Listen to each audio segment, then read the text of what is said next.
খুলেছে সরকারি বেসরকারি অফিস আদালত, সড়কে কর্মমুখী মানুষের চলাচল, খুলছে দোকানপাট ও ব্যবসা প্রতিষ্ঠান, স্বাভাবিক হচ্ছে নৌ ও স্থলবন্দর, অভ্যন্তরীণ ও দূরপাল্লার যানসহ পণ্য পরিবহনও স্বাভাবিক গতিতে চলতে শুরু করেছে।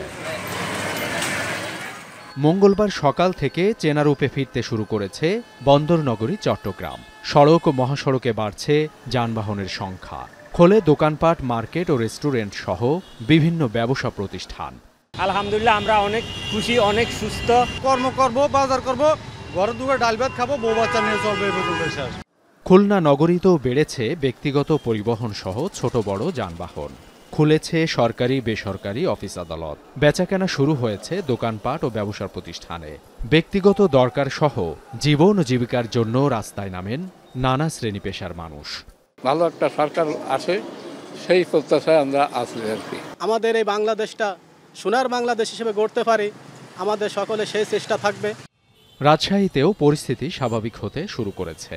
পরিবর্তিত পরিস্থিতিতে ক্ষেত্রবিশেষ চলাচল করছে অভ্যন্তরীণ ও দূরপাল্লার যানবাহন, স্বাভাবিক হচ্ছে পণ্য পরিবহনও। পরিস্থিতি অনেকটাই স্বাভাবিক হওয়ায় স্বস্তির কথা জানিয়েছেন সাধারণ মানুষ।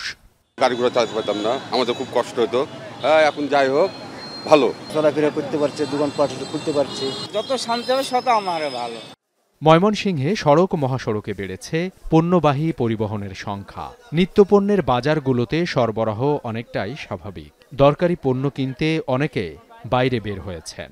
এই পরিস্থিতিতে দামের কোনো ওঠানামা হয় নাই। মুসুর ডাল 110 ছিল, 10-ই আছে। গাড়ি ঘোড়া চলে নাই, যার জন্য একটু দামটা একটু তুলনামূলক বাড়ছে। বরিশালেও পরিস্থিতি অনেকটাই স্বাভাবিক হতে শুরু করেছে। সকাল থেকে সড়কে যান চলাচল বেড়েছে, অভ্যন্তরীণ ও দূরপাল্লার পরিবহনও চলছে, সাধারণ মানুষের মধ্যে ফিরছে স্বস্তি।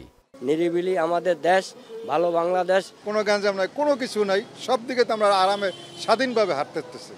এছাড়া বগুড়া, সিলেট, কুমিল্লা, ব্রাহ্মণবাড়িয়া সহ বিভিন্ন স্থল ও নৌবন্দরে স্বাভাবিক নিয়মে চলছে আমদানি রপ্তানি কার্যক্রম। শ্রমিকদের মধ্যেও ফিরেছে কর্মচঞ্চলতা। জীবন ও জীবিকার জন্য ঘর থেকে বের হচ্ছেন সাধারণ কর্মমুখী মানুষ। বেচা কিনা এবং দোকানপাট সব তোলা চলছে এবং স্বাভাবিকভাবে চলতেছে। ভালোভাবে চলাফেরা করতে পারছি, রাস্তায় কোনো গন্ডগোল নাই। সাবিত সারওয়ার, এখন।